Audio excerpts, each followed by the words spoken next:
Thank you so much, Erin, and good afternoon, everyone. I am excited to be here with you today.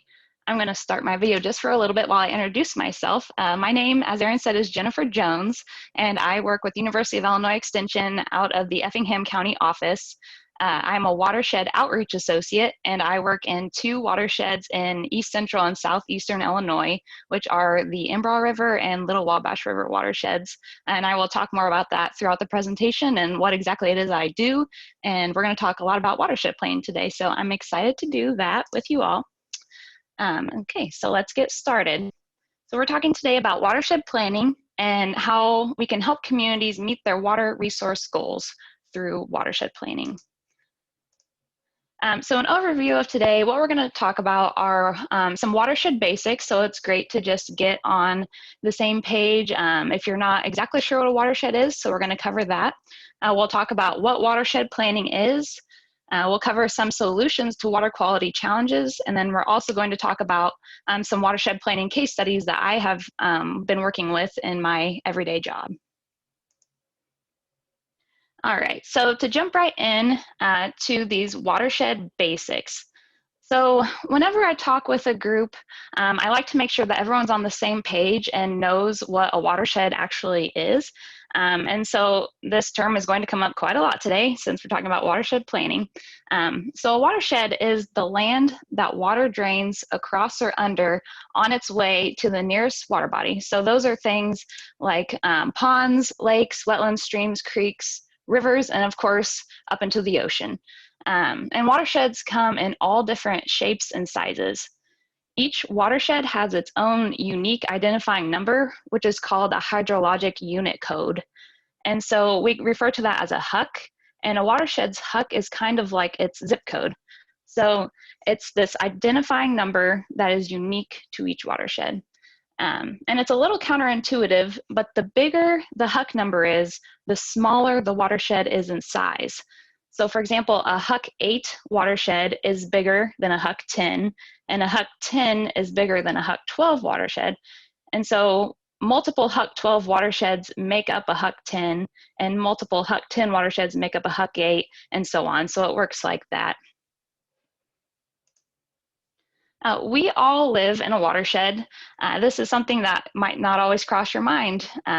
We think about the counties that we live in, or the cities, or the states, but a lot of times we don't just think about what watershed do I live in. But however, the activities that we do in our own watershed impact our local water quality, but it also impacts our neighbors' water quality downstream. So this map here on the right is actually one of my favorite maps of Illinois. It's the major watersheds in the state. And so you can see here in the orange, it's a little hard to see maybe on your screen, but this is the Embarras River watershed. So this is one that I work in, and also the Little Wabash down here in southeastern Illinois. So you might be able to look a little closely and get an idea of one of the major watersheds that you might live in. And so I want to point you towards one resource that you can use to determine what watershed it is that you live in. So I actually recently learned about this resource. It's called the COCARA's Watershed Maps. And so that stands for Community Collaborative Rain, Hail, and Snow Network. And I think Erin's going to drop that link into the chat if you want to go whenever we're done here. And you can look, it's an interactive watershed map. And so it shows different scales of watersheds. So like we talked about, it will show a HUC 10 scale right off the bat whenever you log in, but then you can select different scales if you'd rather look at the HUC 8, which is a sub-basin, a HUC 6, which is a basin, and a HUC 4, which is a sub-region. So a HUC 4 watershed is quite large. The HUC 10 really lets you zoom in further and see the size of your local watershed. So HUC 10s are, sometimes in the range of like 60 to 100,000 acres in size. Usually they vary around that area. So the nice thing about this resource as well is that it shows precipitation values. It's actually a nonprofit community-based network of volunteers who send in precipitation records to this resource, and they combine them all on this website for people all over the US to look at. And so anyone can actually volunteer to be a participant in this resource, and all ages, all backgrounds. Anyone who has an interest in weather and precipitation can volunteer to collect precipitation amounts at their own location and upload them. So if that's something you're interested in, I encourage you to look at this resource. And so to show you exactly what I mean, so I live in Effingham County, so I put in an Effingham zip code. So this is what will pop up right off the bat whenever you enter in a zip code. It will show you the HUC 10s in your area. And so one that I'm currently working on with watershed planning efforts is the Salt Creek here. So you can see there's an example of a HUC 10 watershed size. And so you can see there's a little arrow here that you can click. And if you click that, it will drop down some options here. And so this is what I was referring to earlier, the subregion, basin, subbasin, and watershed. So watershed is what is the immediate thing that pops up. And then you can choose to look at larger scales if you want to. So remember, the smaller the number gets, the bigger the watershed gets. So it's a little counterintuitive there.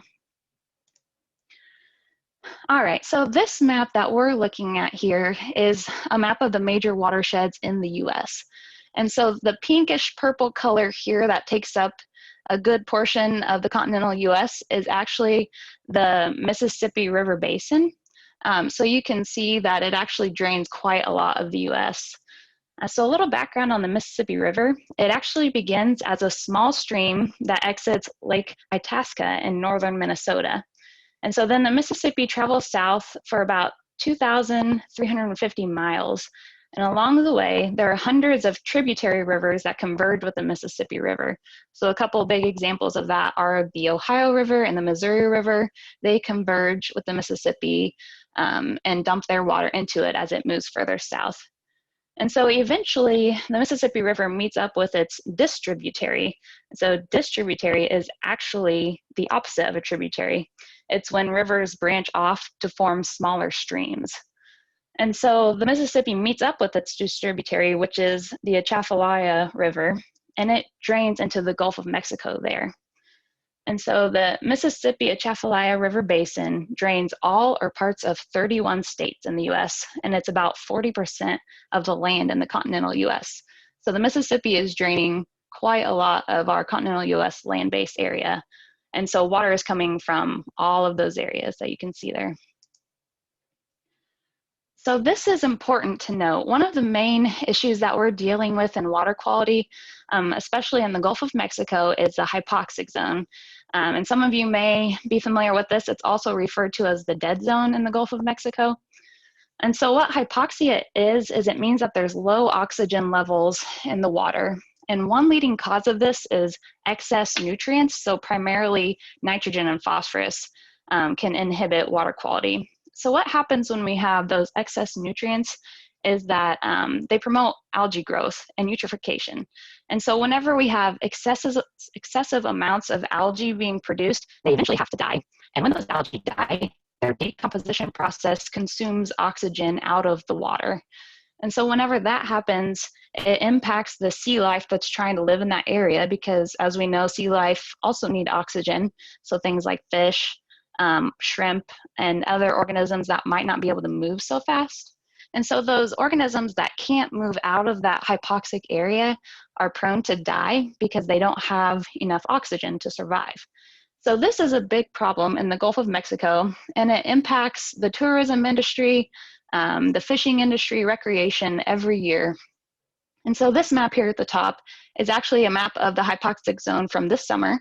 It was measured in July, and it's measured every summer with a cruise done by NOAA in collaboration with some universities down there. So this was the size of the hypoxic zone in the Gulf, and the red areas that are outlined in black are actually the hypoxic areas. So that's when oxygen in the water is less than 2 milligrams per liter. And that's whenever we see sea life start to die in those areas. And so this graph at the bottom here is the sizes of the hypoxic zones since they started measuring them in 1984. And so our goal, that the size that we want the hypoxic zone to get to is here, this dashed line at the bottom. It's a little under 2,000 square miles in size. That's what we're shooting for to get the hypoxic zone down to. And our 5-year running average is currently up here, so pretty high. And here's the 2020 bar. You can see that it's low. The reason for this year was actually because Hurricane Hannah was passing through the Gulf just days before the measurement of the dead zone took place. And so the hurricane actually mixed the water column and it disrupted the hypoxic zone temporarily, but unfortunately, that hypoxic zone does reform usually just a few days after a hurricane. But this year's, it was approximately 2,100 square miles in size, which is equivalent to about 1.4 million acres of habitat that's potentially unavailable to fish and bottom species. So that's why we talk about nutrient loss and water quality quite a lot here in Illinois. And we actually, here in Illinois, have a nutrient loss reduction strategy. So Illinois and 11 other states in the Mississippi River Basin were required by the US EPA Hypoxia Task Force to release nutrient reduction strategies to help address that Gulf of Mexico hypoxic zone. So these 12 states were asked to release strategies because they are the leading contributors towards nitrate, nitrogen, and total phosphorus nutrient losses to the Mississippi River and thus the Gulf. So the EPA wanted strategies outlining how each state was going to reduce their nutrient loss contributions coming from various sources within their own state. So the Illinois Nutrient Loss Reduction Strategy was released in 2015, and it was developed collaboratively by Illinois EPA, Illinois Department of Ag, University of Illinois, and many, many other partners. This was a very collaborative effort. Very cool to see so many groups come together and rally behind water quality. So the Illinois NLRS goals are there in the green box. And so our goals are to reduce nitrate, nitrogen, and total P losses by 45% by the year 2035. And we have an interim goal, which is to reduce total P by 25% and nitrate, nitrogen by 15% by 2025. And so priority watersheds were designated in Illinois as part of the strategy to determine where the greatest nutrient loads were coming from in the state. And so like I mentioned before, I work in two phosphorus priority watersheds in East Central and Southeastern Illinois. So again, those are the Embarras and Little Wabash River watersheds. And so these were created, they were made priorities, and that's not a negative thing, it's more of a focus area. So these priorities help us to look at those areas that are contributing the most nutrient loads and say, these areas could make the greatest improvement in their nutrient loss in the shortest amount of time with the right resources. So it just helps us concentrate our efforts in those areas to try and make strides on this issue quickly, if possible. And so my primary focus is on farmers and helping them implement conservation practices that will help us reach our nutrient loss reduction goals as a state. But I'm going to talk about lots of different sources of water quality issues today. Okay, and so on the last slide, I mentioned point source and non-point source pollution. So I want to explain those terms in case you aren't familiar with what they mean. Point source pollution is one type of pollution that we deal with in water quality, and it's any discernible or confined and discrete conveyance from which pollutants may be discharged. So these are things like pipes, ditches, tunnels, conduits, wells, concentrated animal feeding operations, or vessels or other floating crafts. Those are some examples. So whenever I think about this, I just think literally of something that you can point to and say, we know what pollution is coming out of here because we can measure it, we can measure how much is coming out, and then we can identify the source. So those are point source pollutions. And a lot of times, things like wastewater treatment plants are also, they fall into this category. And so non-point source pollution is the other side of the coin. And this is when things like excess fertilizers and pesticides are on the landscape, or things like oil and grease or toxic chemicals, sediment. So if we have soil from a construction site, or maybe a forest or cropland eroding stream banks, livestock and pet waste, those things all fall into non-point source pollution. And so what happens is when those different things are on the landscape and precipitation naturally falls, as we talked about, it moves across the landscape to get to the nearest water body.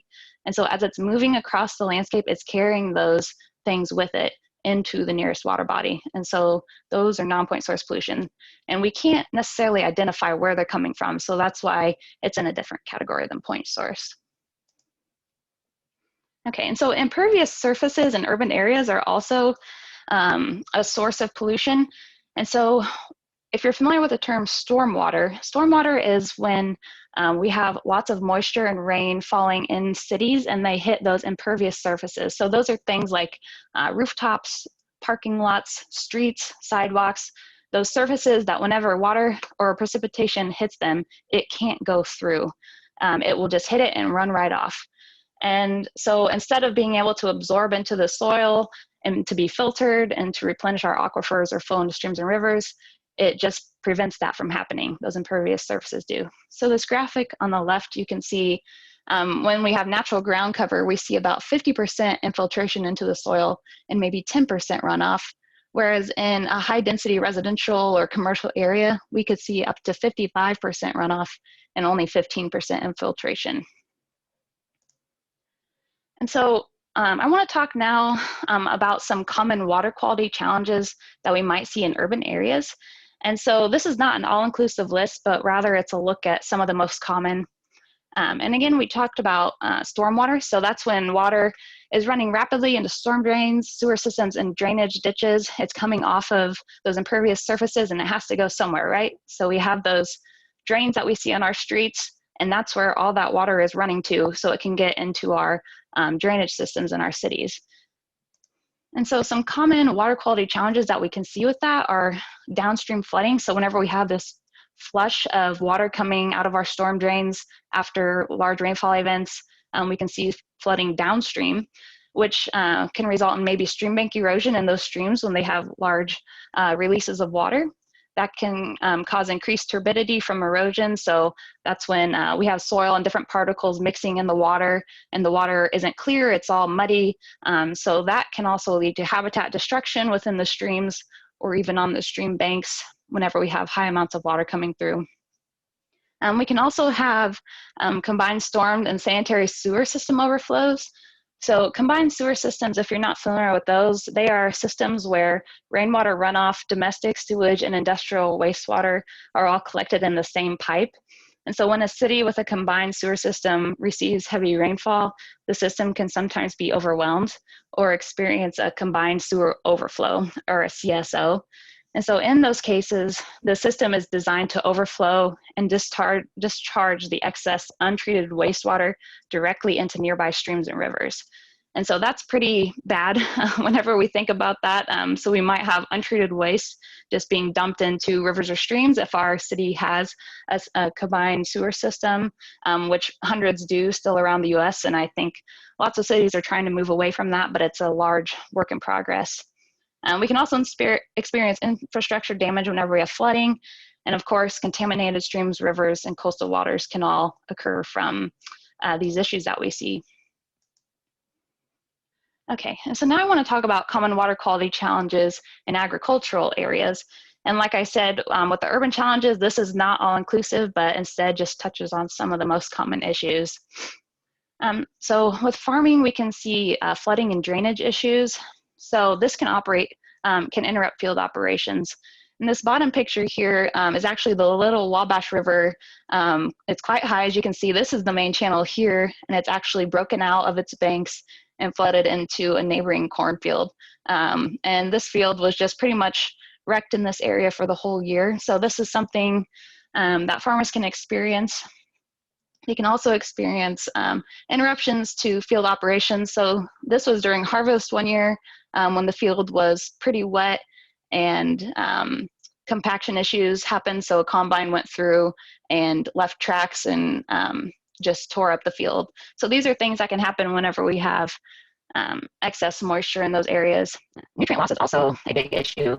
That is what my focus is on. And so that can come from organic or inorganic sources. Organic being livestock manure, and inorganic being fertilizers that we might apply to fields. We can see pesticide loss sometimes causing issues in water quality as well.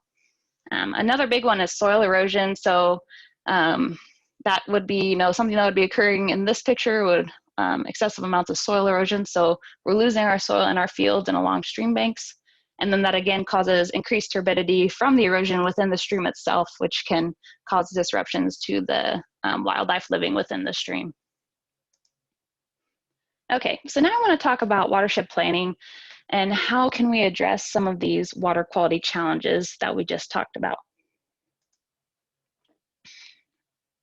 So part of my work includes assisting communities and stakeholders to develop watershed-based plans. And so a watershed plan is a collaborative, stakeholder-supported approach to protecting water resources, and it's often completed on a smaller watershed scale, so that would be something like a HUC 12 or a HUC 10, although occasionally they are done on HUC 8 scales. So watershed plans look at the overall condition of the watershed to see what pollutants are impairing water bodies. And this can include things like nitrates, total phosphorus, sediment, fecal coliform, and other bacteria, and several others. And so the pollutants present in the watershed are often determined through total maximum daily loads, or TMDLs, done through EPA. And then there's other water quality monitoring efforts that occur through different organizations that can help point us in the direction of issues within our watershed. And so a watershed plan addresses the water quality issues by providing recommendations of best management practices, which are also known as conservation practices, that can reduce or eliminate the pollutants, often over a span of years and through a variety of practices from point sources, urban stormwater, and ag non-point sources. So it just depends on the watershed and its land use and what the local stakeholders are willing to do. And once a watershed plan is approved through EPA, it can be used to apply for cost share money to support implementation of best management practices. So who should be involved in these watershed planning efforts? Here's a list of just some that could be involved. We have representatives from local government, conservation and park districts, nonprofit organizations, businesses, local landowners and farmers, homeowners, city and county board members, public works, and many, many more. This is really an effort where stakeholders are vital to the success of the watershed plan. We need to hear their feedback in a watershed to know what the stakeholders would be willing to do to help improve water quality. Because if the stakeholders don't buy into the process, the watershed plan will fail. It won't be able to be used if no one's willing to run with it once it's completed. So it's really important to get stakeholders involved from the beginning and to make sure that we find key stakeholders who can speak on behalf of maybe their group or the individuals that they represent. It's good to have lots of voices, but we want to make sure we have focused voices that can talk about the issues that they're seeing or that their organization or individuals they represent are seeing. And so we want to make sure that we also have stakeholders with many viewpoints on the issues within the watershed so that we're not just looking at one side of it. Okay, and so why is this important? So watershed planning helps us identify problems, define goals and objectives, and establish priorities within our watersheds. So we can look at these watersheds as a group and say, these are the issues that we're seeing. This is how we want to address them. This is how we're going to do it. And it involves educating and involving stakeholders as well. So everyone learns from this process. It helps us grow our partnerships and collaborations in our watershed and amongst the stakeholders. And it helps us guide the whole process of, so how are we going to accomplish the goal that we're setting out to do? How are we going to implement these strategies to improve our water quality? It can also support local zoning decisions, so cities should be involved. It will help them as they're thinking about expanding their city or improving it in the future. They can take the watershed plan into account. And it also helps us reduce the impacts of pollution on surface water from all those sources that we talked about earlier. And of course, we want to restore our lakes, streams, and wetlands and all of our water bodies to a healthy condition. So some of the benefits of watershed planning can include that we conserve prime farmland.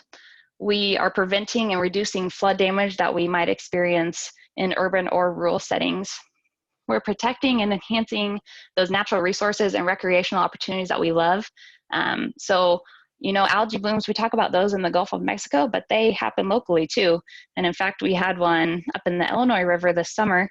And so that can inhibit our recreational opportunities as fishermen or boaters, just doing things on the water that we enjoy. So we want to protect those natural resources. It'll help us achieve those TMDLs, reach those water quality goals that EPA might have found that need to be improved in the watershed. It supports sustainable growth of our communities, and it helps us target limited financial resources and identify and enhance funding opportunities. So those two are very key to the watershed planning process as well.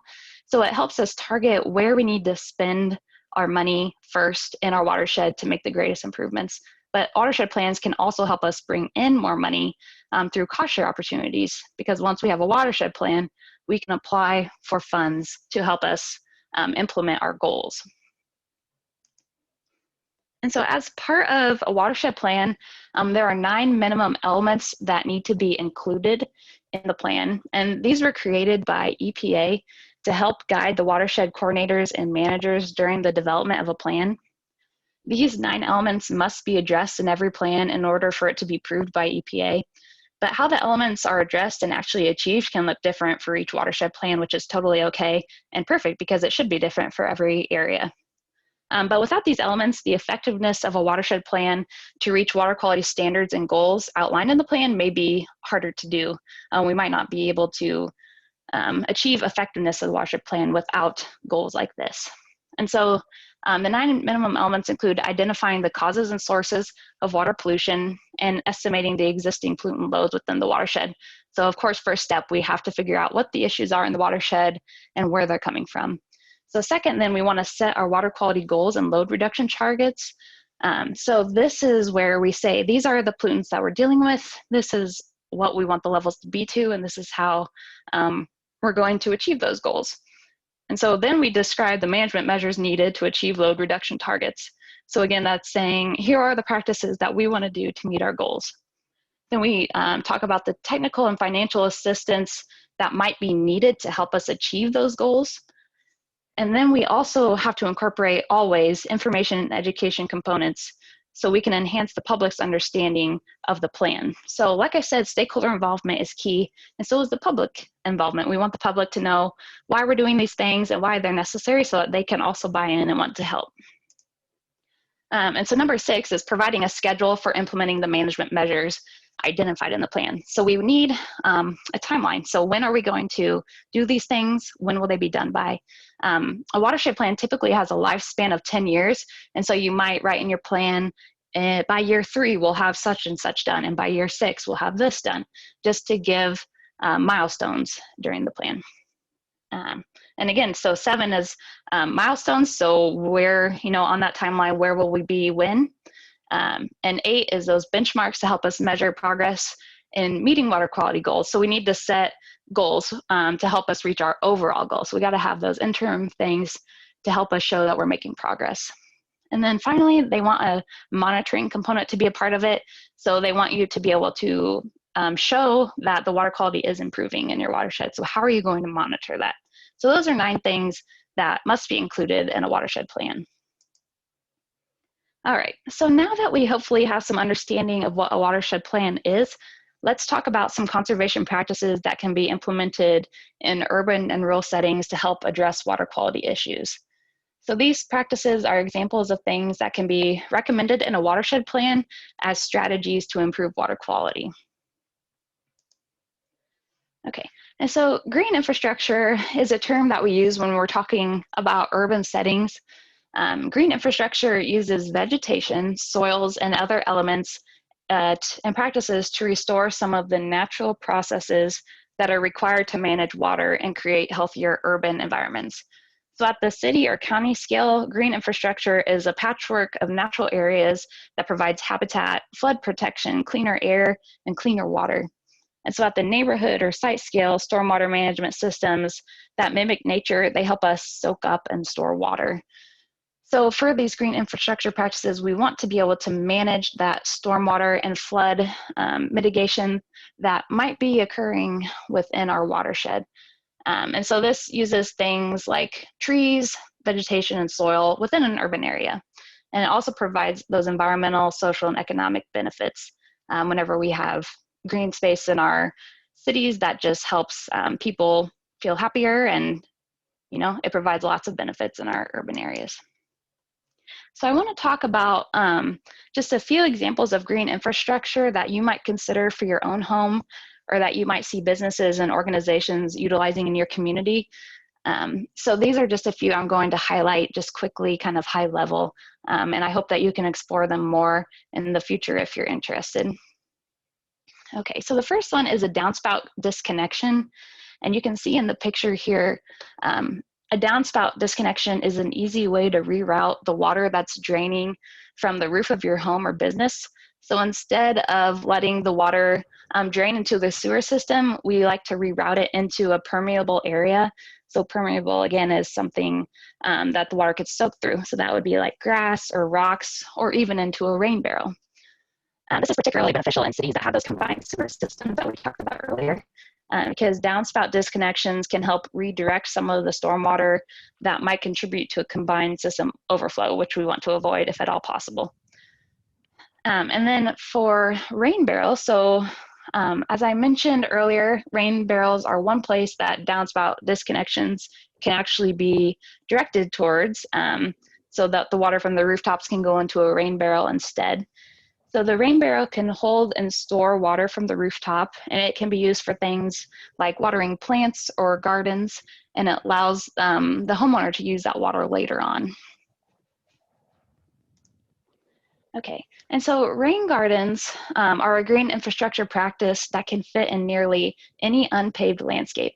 So they generally utilize native plants and are designed to allow stormwater from those impervious surfaces to infiltrate naturally into the ground instead of entering the storm drains.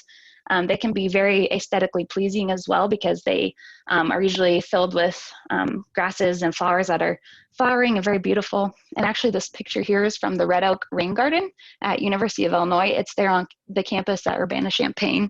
And I want to give a shout out to a few of my colleagues, Eliana Brown, Kate Gardner, and Lane Noki for they have just recently revitalized the rain garden and it's beautiful now. So if you'd like to Google that, you can just Google Red Oak Rain Garden and see some beautiful pictures of the work they're doing on campus. And so then a bioswale, that's the picture below, is essentially a rain garden, but it's more of a linear feature typically. So you can see in this picture below that it's a long linear feature. They usually fit really well between streets and parking lots. And this picture is actually from Fairfield, Illinois, down in southeastern Illinois. It's at their hospital, and they actually installed a bioswale and then permeable pavers here, which I will talk about more in just a second. And so bioswales, they also include native plants and can be very beautiful as well. Okay, and so permeable pavements, this is a picture again of the Fairfield Hospital. Permeable pavements allow water to infiltrate where it lands. So instead of having those impervious surfaces like we typically have with our parking lots and streets and roads, permeable pavers or permeable pavement instead allow water to soak through, because you can see they kind of look like bricks. So a lot of times we call them pavers, and so there's cracks, and the water that falls on them is more likely to have time to seep through rather than just immediately running off. And the cool thing that Fairfield has done is they put the bioswale there in combination with the permeable pavements. So the water that is like not able to soak in through the permeable pavements will instead drain into the bioswale, which will then allow it to infiltrate there. So it's a pretty cool thing that they've done there at the hospital. Okay, and then one last thing I want to touch on that you might see are green roofs. And so green roofs are literally when we put plants on top of roofs. This is probably more feasible for bigger organizations that might have really large company buildings or factories where they have a lot of roof space. And so again, those roofs are impervious surfaces. The water would typically just drain down a storm drain. But green roofs are one opportunity to allow some of that rainfall to infiltrate and then for evapotranspiration to occur of that stored water. Okay, and so I actually want to point you towards a couple resources as well that you could use. This is again a shout out to Eliana Brown and her team. They created these 3 wonderful resources. I think Erin will hopefully be able to put the links to those in the chat as well. So if you're interested in plants that might promote pollinators in your yard or just native plants of Illinois, or if you're interested in putting a rain garden in your yard, they have these wonderful guides that give you steps of how you can do that. So I encourage you to look at those guides if possible. I also want to point you towards a Stormwater at Home series. And so this was also done by Eliana's team, where they did these short little videos on some of these green infrastructure practices. If you'd like to learn a little bit more, this is a good starting spot on some of those. All right, so now I want to transition to agricultural best management practices. And so whenever I talk about these, I typically split it between nitrate and phosphorus. Those are the two main nutrients that we're trying to reduce the loss of from ag fields.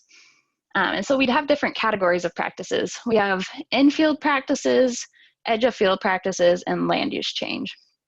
So for nitrate, three of the practices in the field that we might encourage are nitrogen management. So within that, there's using the maximum return to nitrogen, which is a calculator that allows farmers to apply the appropriate amount of nutrients that will get them the most economic gain. They can also use things like nitrogen inhibitors or splitting their nitrogen applications. Instead of maybe doing it in the fall, maybe they could do it all in the spring, like pre-plant or while the plant is already growing. Cover crops are also a great practice for nitrate reduction, which I will talk more about in just a second. Edge of field practices that are an option are bioreactors, which I will also talk about in just a second. Buffers, you are probably more familiar with. They're often just like grass waterways or channels of grass that might be running through a field, and they are paths for water to flow through so that we can reduce that erosion within the field. Wetlands are also an option. And then land use change, which is usually not like the most popular option, but sometimes is done where a perennial crop might be introduced instead of an annual crop like corn or soybeans. So phosphorus, some infield practices that we have are reducing the tillage system. So maybe doing no tillage instead of going out in the spring or fall, we just don't till at all.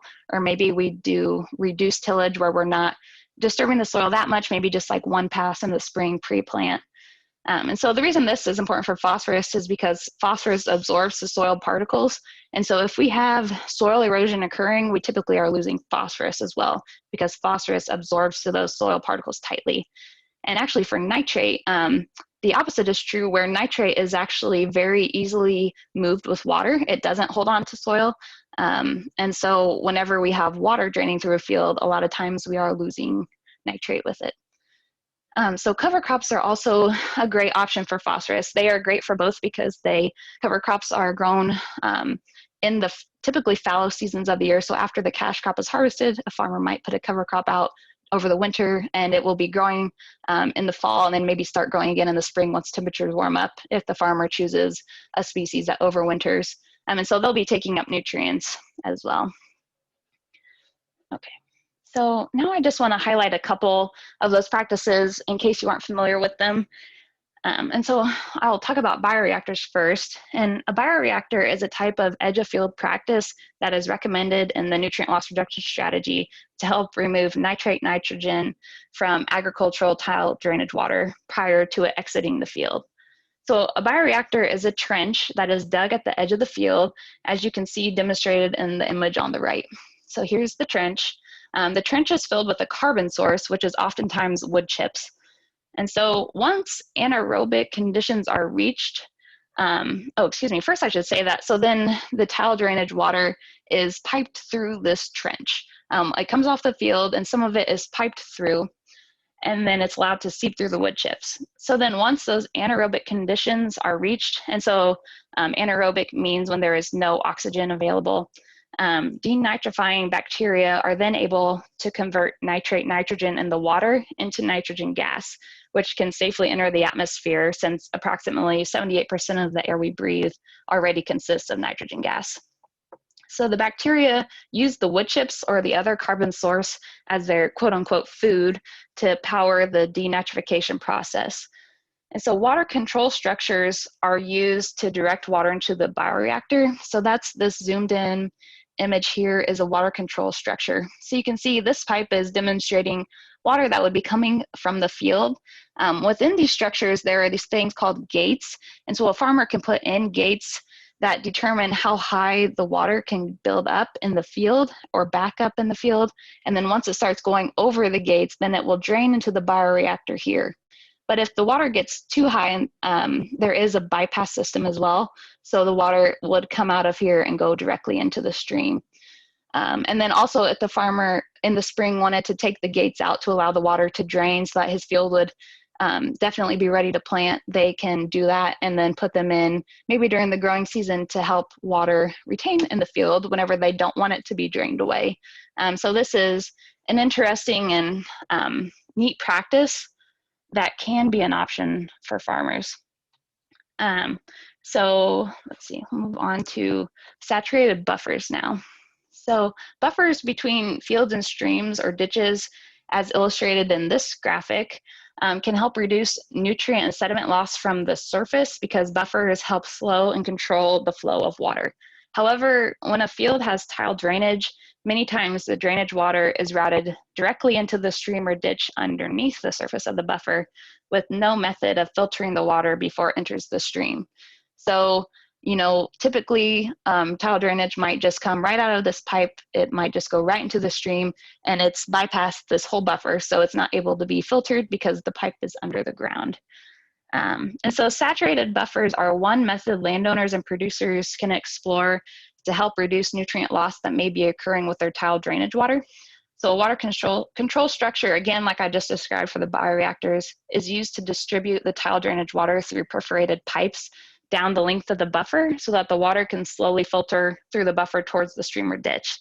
And while the water is working its way toward the stream, the soil and the growing plants on the surface are naturally filtering out some of those nutrients that otherwise would have been directly deposited into the stream.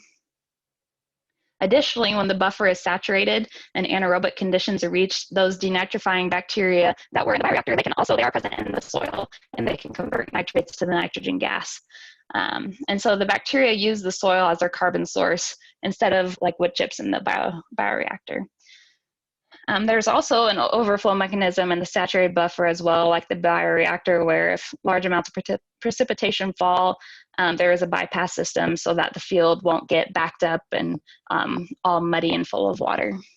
So saturated buffers are not currently a best management practice listed in the Illinois NLRS, but researchers are working on that and hoping to get it included in the next biennial report so that it can be a recommended practice for Illinois producers. And of course, they can do it anyway if they want. It's just not in the NLRS yet. And so one more thing I just want to hit on really quick is cover crops, which, as I mentioned earlier, are plants that are grown typically during the fallow months of the year after a crop is harvested. It can help with several issues like soil erosion. Sometimes they suppress weeds, they uptake excessive moisture and nutrients and help us prevent nutrient loss. And they can do lots of other things if you explore the options of different species. So in this picture on the bottom right, it's actually annual ryegrass that was growing in a field of a farmer that I work with. But farmers can do species like cereal rye or other species that might not overwinter. So something like an oat or a radish that would die at the first frost so that they don't have to worry about it in the spring. And again, I'm just quickly going through this because of time limitations, but this is a picture here from this spring, soybeans actually growing in an annual ryegrass field, and the farmer was going to go through afterwards and kill the annual ryegrass. So there are some hesitations to adopting some of these practices due to return on investment. So of course, farming is a business and farmers need to make sure that every investment they make will make them money if possible instead of losing money. And so that's kind of the hesitation of some of these practices. But some farmers are all into these things and they're finding unique solutions to adoption challenges. So this is pictures of a farmer that I actually work with, his combine. He just got these basins put onto the head of his combine. So this is the front. You can see the open container here, and here's the back of the head. And so this is actually for him to plant cover crops as he's harvesting his corn or soybeans. He can have the cover crop seed in here, and then these tubes actually blow the seed out onto the ground after he harvests. So pretty excited to see how that works for him this fall. It's just neat to see farmers come up with adaptive strategies to make things work. Okay, and so to tie this all together, when a watershed plan is written and approved, it can open doors for cost share opportunities to fund those urban and rural practices that we just talked about. Okay, so now I want to talk about two examples of watershed planning that I'm currently working on in my position. Okay, so in one of the watersheds where I focus my work, the Embarras, we are currently working on updating the watershed plan that was initially completed actually back in the 90s. It was updated in 2011, and now it's time for another update. And so the Embarras, if you're not familiar, actually starts in Champaign County. So this is the southern part of Champaign. Savoy is down here if you're familiar with it. And the Embarras goes all the way down to Lawrence County and where it converges with the Wabash River near Lawrenceville, Illinois. And so note that the Embarras is actually a Huc 8 watershed in size, so it's approximately 1.5 million acres, so it's pretty big. We don't normally do watershed plans on this size, but because the Embarras already had one in place, we're just moving ahead with it and updating the current plan. So like I mentioned earlier, plans typically have a lifespan of about 10 years, so the Embarras will be expiring next year. This has been a really neat effort because local stakeholders in the watershed came together and they raised a little over $75,000 in match funds so that we could apply for a Section 319 grant from Illinois EPA. So we applied for that grant to help us update the watershed plan. Those are grants from EPA that can be used to update watershed plans or write them and then to implement them. So our first step here is to get our plan updated. And then what I'm looking forward to the most is actually implementing the plan in the future. So we're waiting on confirmation currently if we receive the grant funds, but if we do, we hope to move forward with updating the plan immediately this fall with a group called Northwater Consulting. And so actually in January of this year, I worked closely with the soil and water conservation districts in each county in the watershed and the county farm bureaus, along with Illinois Farm Bureau staff and with Jeff Beckler from Northwater Consulting. We conducted a series of farmer meetings throughout the Embarras in January with support from an IFB nutrient stewardship grant. During these meetings, we engaged about 190 farmers and landowners in discussions about their water quality concerns in the Embarras. And we also talked about what tools they needed to be successful and if they had locations in mind for conservation practices.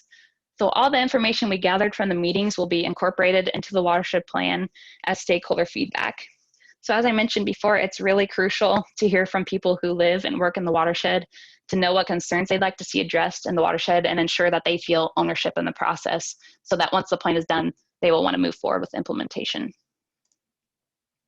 So some major takeaways from the Embarras farmer meetings that we had in January were that field and stream bank erosion were their two main concerns. So we had meetings in 9 different counties, and those two things came up every time. Some other things did as well, but these were very consistent themes that they were concerned about, losing their soil and experiencing stream bank erosion. They had a desire to implement conservation. It's there. They want to do it. Some will do it without cost share money, but most really want or need that assistance. So they need funds to help them implement cover crops or to put in a bioreactor or maybe to switch to no-till completely. So we know that they need and desire that cost share money. Some of them are successfully using things like cover crops, but many have experienced challenges from it, or they've not tried them because they heard that their neighbor experienced some challenges and it kind of scared them off from it. So there's still lots of opportunities for education there on those practices. They also shared that if they had cost share dollars to implement those practices, they would implement them, so adoption would increase. They also desired more education, so not only like farmer to farmer, but for landowners specifically too. If they have an absentee landowner who maybe they farm for but lives in a different city and isn't at the field, they desire education for those landowners to know the benefits of these practices. And they also desire local research, so that was great to hear too. They want to know how these things work on their soils and in their climate and on their topography in their areas. So those were all takeaways that we had from the meetings, and this will all be incorporated into the watershed plan update so that we can help reach some of these goals and things that they asked for. So who are the stakeholders in the Embarras? Of course, farmers and landowners are key stakeholders because the Embarras is heavily farmed. The Soil and Water Conservation Districts and Illinois Farm Bureau have been huge as well because they work with farmers. And so since majority of the land is farmed, it's very key to bring in those types of stakeholders as well. County boards have been highly involved. City officials, so the city of Charleston is in the Embarras, and they have been very involved with the process as well. villages and the conservancy district that's in the area, as well as a water utility company, and several others have been involved in this process. We actually got started on this back in 2018, so it's been a couple years we've been talking about updating the plan, and hopefully we'll be starting this fall. So we've gained momentum over this time and gotten people interested in this effort, and people have come together because they all share that water quality concern and want to make it better. Okay, so one other example that I'm working on is the Salt Creek watershed. So the Salt Creek is this blue watershed that's outlined in white. And so it's actually a Huck 10 watershed, mostly in Effingham County. This is Effingham County in Illinois, and then this is Cumberland County. So a small corner of Southwest Cumberland County falls within the Salt Creek. This watershed plan is being developed through a new collaboration between the University of Illinois Department of Urban and Regional Planning and Illinois Extension. We have support from the Lumpkin Family Foundation and Illinois EPA to do this. This one is really cool. Every watershed planning effort is unique, and that's what's also cool about them. So this salt effort in the Salt Creek is different than the Embarras in many ways, but the overarching goals are the same. So I want to give a shout out to Dr. Daniel Snyder and Gina Cassidy, as well as Lisa Merrifield. Those are all colleagues that are working on this watershed plan as well with me. And Gina is actually a graduate student in a watershed planning class at U of I. So the class this spring actually started the work on this watershed plan, and Gina is continuing that work this summer and fall. And so the stakeholders in the Salt Creek are, again, farmers and landowners, because the Salt Creek is heavily farmed, the Soil and Water Conservation Districts, the Health Department has been involved, the Public Works Department of Effingham, city planners, county and city board members, and of course, homeowners as well. So we can all impact our watershed. And this picture is of the stakeholder meeting we had in February. And this was actually the class from U of I came down to Effingham and met with local stakeholders. So you can see students are mixed in with the stakeholders, and we sat and just had small group discussions about the stakeholders' water quality concerns and what they needed to make those concerns go away in their watershed. And so the students were listening and taking notes and incorporating that into the watershed plan. So we hope to have that done maybe next year, ideally, so that we can then start implementing some of those strategies that are listed in the plan. So, and how do we engage these stakeholders? If any of you out there actually do watershed planning, these are just some thoughts that I had on how we engage stakeholders. So in the very early stages of watershed planning, the coordinator or steering committee of the effort, they need to consider what stakeholders in the watershed should be approached about providing feedback and playing a role in the development of the plan. So stakeholders may feel dissatisfied if they are not invited into the process from the very beginning. So it's important to at least notify all those who you think may want to be involved in the process. Think about the watershed and who the key players may be. Things to consider are the land use, like if the watershed is heavily farmed, if it has large acreage of forests or natural areas, or if it has any areas of concentrated human populations.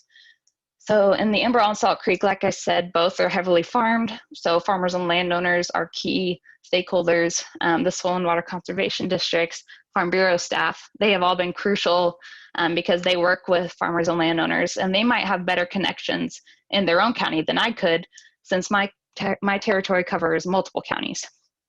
So I often rely on their networks to get farmer and landowner stakeholders to the table to participate in the watershed planning discussions. And while my primary focus is generally on the ag side of things, it's vitally important to involve all contributors to water quality issues to the table. So that includes those various types of stakeholders that we discussed earlier. In the Embarras, for example, we've worked with the City of Charleston on our watershed planning efforts.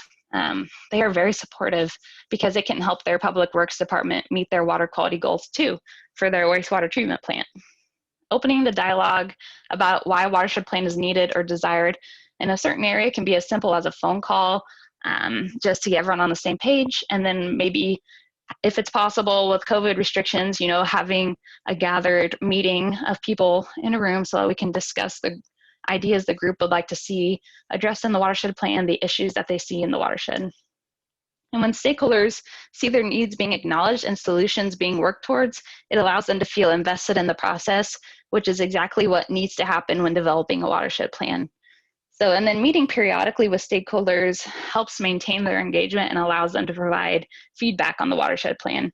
Sponsoring meetings for farmers and landowners on conservation practices they can adopt in the field, or workshops for homeowners who want to transition to more natural lawn care practices are examples of great ways to maintain stakeholder involvement and provide educational opportunities. Okay, so if you want to know if your watershed already has a plan, I would encourage you to go to the Illinois EPA's watershed-based planning website. I think Erin's going to drop that link into the chat as well. Or you can just search IEPA watershed-based planning, and it should direct you to this page that you see here on the screenshot. There you can find PDF versions of Illinois EPA-approved watershed plans, so you might be able to find out that your watershed already has a plan in place. But if you do have water quality concerns in your community, or if you're interested in adopting conservation practices at your home or on your property, you can take action. So I would encourage you to do some research online first, find out if your watershed already has a plan. If it does or if it doesn't, you can still reach out to your local soil and water conservation district or your local extension office, and that's a great starting point to find out how we can make these things happen. Start the conversation. That's the key thing. If you have a water quality concern in your area, just start the conversation, and I'm sure that someone else out there has a similar concern. It doesn't have to be complicated. There are simple everyday actions also that you can take that would make a huge impact. So things like picking up trash, cleaning up after your pet waste, just like human waste has nutrients in it. So if you can pick up your pet waste after them, that helps a lot. If you consider green infrastructure on your property, that can help. Do not over-apply fertilizers or pesticides to your lawn. Those are small things that you can do to help prevent nutrient loss. Also, do not rake leaves into the street. USGS actually did a study in 2016 in Madison, Wisconsin, where after they implemented a citywide leaf litter cleanup program, they found that timely removal of leaf litter can result in an approximate 80% reduction of phosphorus concentrations from stormwater. So don't rake your leaves into the street. Instead, make sure they stay on your lawn and keep them out of those storm drains. All right, sorry, I'm rushing for time here at the end, but I am all wrapped up now, and I just want to encourage you all to sign up for next month's webinar, which is Composting Do's and Don'ts. That'll be with Dwayne Friend. So if you are interested in that, please do sign up. I'm not sure if I have time for questions, but here's the end. And again, like Erin mentioned at the beginning, please take our evaluation. This helps us to know what we did right, what we need to change, what you'd like to learn more about in the future. So you can either scan that QR code or go to that evaluation link that Erin will post in the chat box. So that's all I've got. Thank you so much for coming and joining us today, and I hope you learned something. I'd love to hear from you. Feel free to email me if you have questions or just want to get in touch. So thank you. Thank you so much, Jennifer. We did have a couple questions come in, if you're willing to stay on for a couple minutes and answer those. Sure. Yeah, absolutely. Okay. So the first one, and thank you everyone, before we get into questions, if you're not able to stay on, thank you for joining us. Please take our evaluation, and we hope to have you on our future webinars. If you do have a question and want to post it in the chat box, please do that now. So we've had a couple questions, and the first one was when you were talking about the 9 elements of the watershed plan. And so the question was, what is the connection between minimum element 1 with agricultural-based non-point source contamination? Okay. Oh, I don't know if I have the 9 elements memorized, so I might have to click back through and see what number 1 was again. Let me see. Let me get there really quick. Okay. So the question was, how does this connect to agricultural non-point source pollution? Is that right? Okay.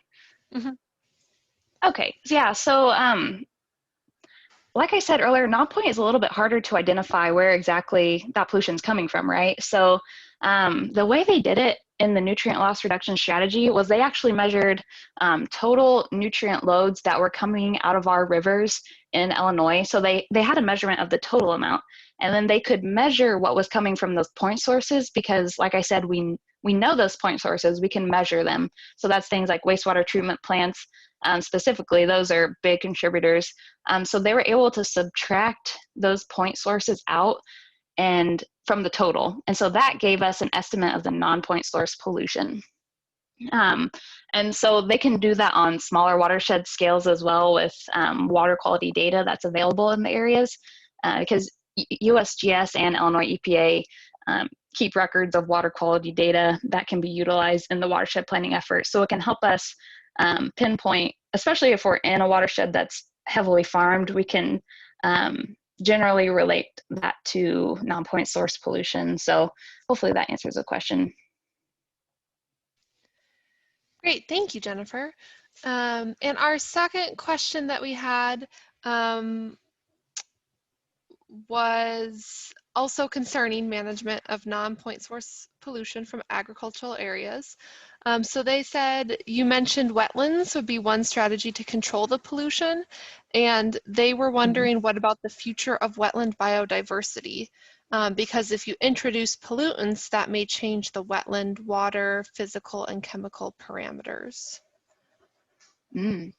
Okay, so when I talked about wetlands, I should have clarified it's actually constructed wetlands typically. So these are wetlands that are specifically built to be put on the edge of fields, so ag fields, and then the tile drainage water is directed towards the wetland. So it's not wetlands that are like natural and have already been there in place.